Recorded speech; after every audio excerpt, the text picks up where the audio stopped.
Thank you very much for the introduction. Hello, everyone. Hello, everyone. That's great. How many future leaders and entrepreneurs do we have in this room today? Right? That's brilliant. And how many females who want to be future entrepreneurs and leaders? I can't see. Okay, that's fine. And how many of those female entrepreneurs and leaders who also want to be moms and have a family as well? Right. So basically today what I'm going to be talking to you about is that if I can do this, you can too. Right? And this is very, very important, and I want all current entrepreneurs and leaders, male and female, and especially aspiring female entrepreneurs and leaders, to really take away this one thing from my talk today. Everyone these days is talking about the challenges being faced by women-led startups and by women in leadership positions. We all know the statistics of how low the number is of female-led startups globally.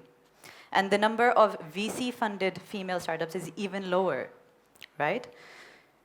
But I started thinking about why, and I started talking to a lot of women who are now trying to lead, who are trying to be entrepreneurs. And I've come here today to tell you just one simple thing. If I can do this, and I am doing it, and I'm very happy doing it, then you can too. It's really that simple. And the way to do it is actually just to change your internal dialogue. So instead of thinking, I might do this, or I don't know if I can do this, you have to say, yes, I can do this. And that's how we must start thinking. If I can do this, you can do this. I did my degree from Karachi University in English literature, right? No Ivy League, no MBA. I got married in my early 20s, and I have 2 kids.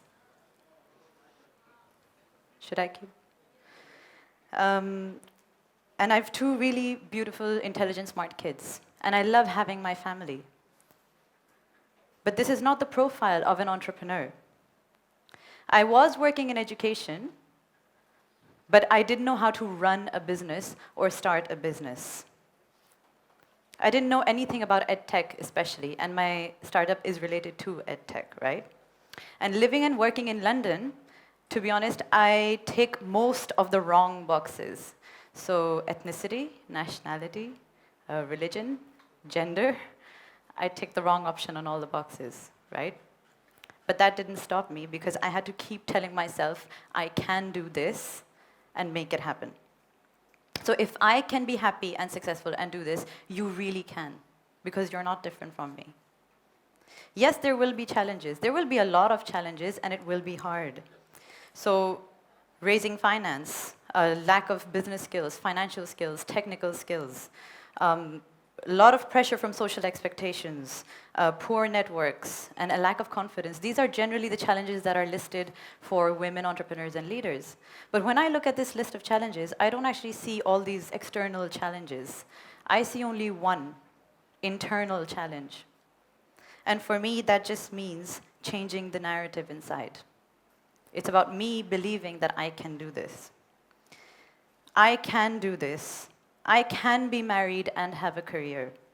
I can have kids and pursue and fulfill my dreams. I can aim high. I can earn more, and I can get to the top. I can compete with my male counterparts. Yes, I can. And I can have a family and a personal life and be happy at the same time. I can do this, right? So I have to keep telling myself.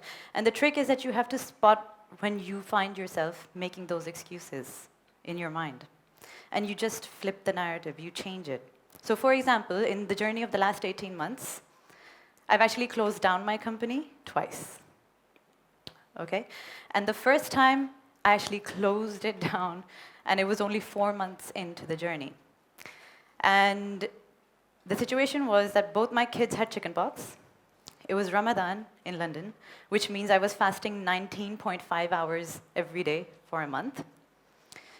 I was already helping my husband run his business. I had in-laws. I was trying to deal with the social life, stuff at school, stuff at home, run the house. I was trying to do everything, and I just got overwhelmed. And I told myself, you know what, this is crazy. I can't do this. This is actually impossible, right? And I told myself this, and I believed it. And I closed it. ELN was gone, gone. 2 months, nothing.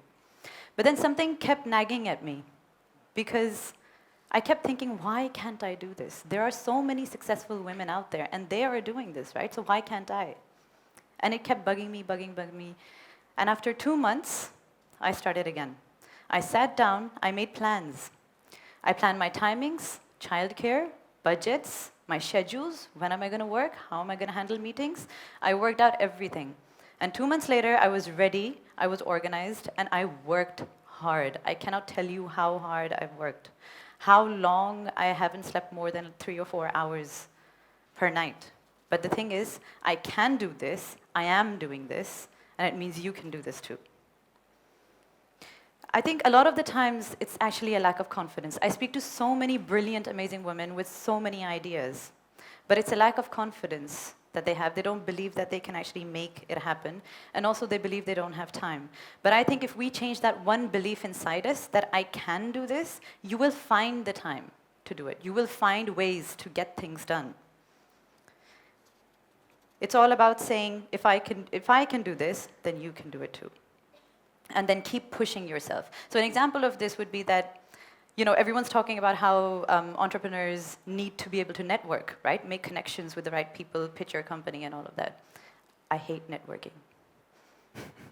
I absolutely hate it. I'm actually an introvert, and I would much rather spend the day with my family reading a book than actually go out and keep pitching my company to random strangers, right? That's not my idea of fun at all. But I made myself do it. I said, I can do this. So many people do this all the time. I can do this too.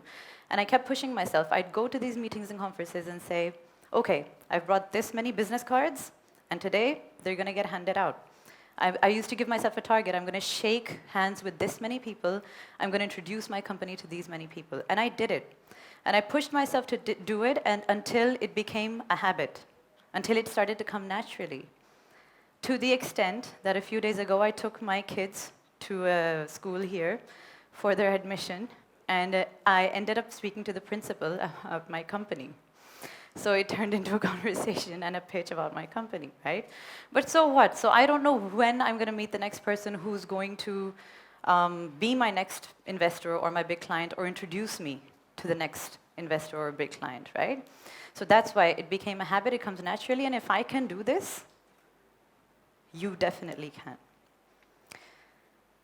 The biggest difficulty, I would say, one of the biggest difficulties I faced was actually when I started my business, I didn't really know much about ed tech.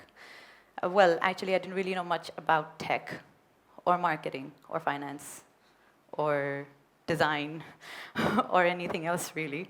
And I had no money, right? So what did I do?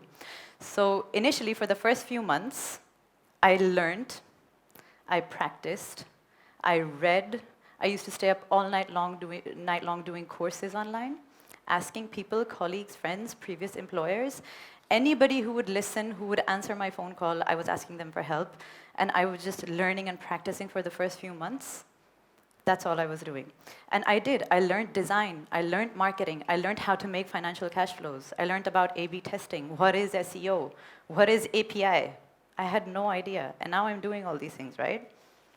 So if I can do this, so can you. The first logo I designed was myself using a free software online, right? And that was good. I did it, and I liked it, right? But I did it. The point is that I did it.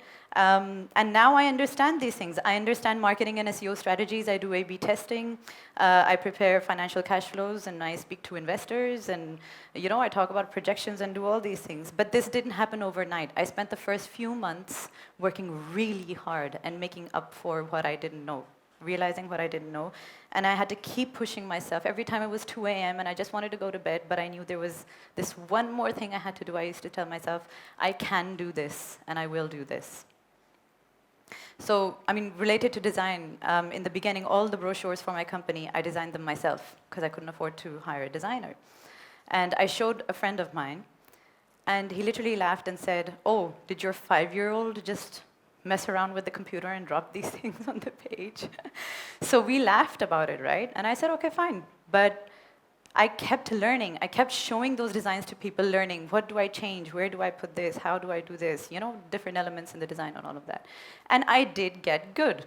And I'm not just saying that, okay?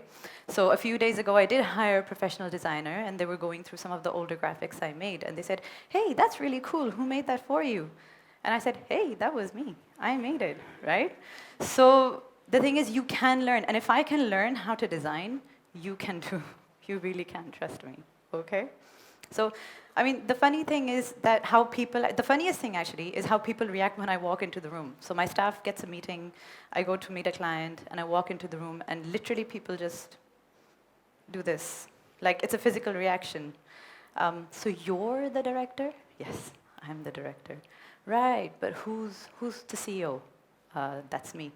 Right, but, oh, so who founded the company? That's me. And if they know that I'm married, then they say, oh, right, so but basically this is your husband's thing, right? It's like, no, it's mine, right?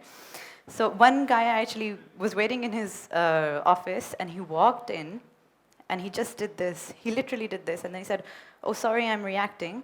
I usually expect gray-haired old men at this level. I was like, that didn't really make it any better, but anyway.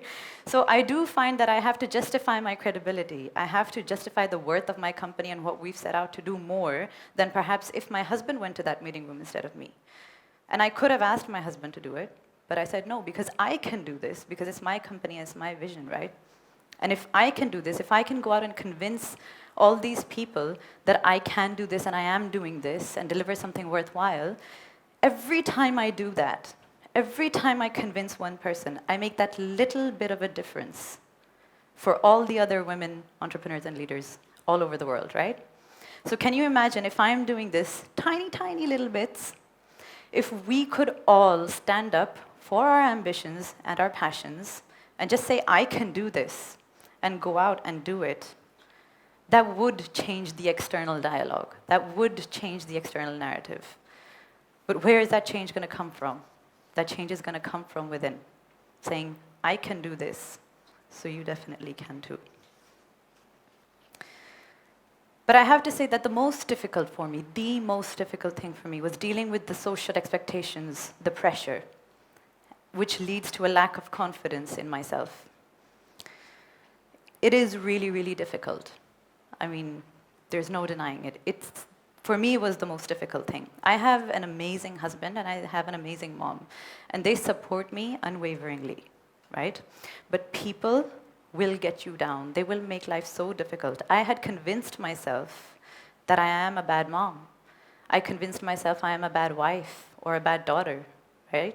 I'm not doing right by these people. Maybe I'm doing something wrong by running a business. And I convinced myself of that because of what people said. And to deal with that, I mean, there's two things. Firstly, yeah, filter out those people, okay?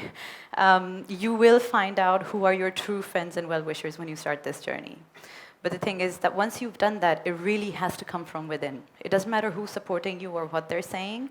If you keep telling yourself, I can do this, I can be a good mom, and I can be an entrepreneur, and I can make a profit on this business, right? I can make the next big sale, then you will end up doing, and it will end up happening.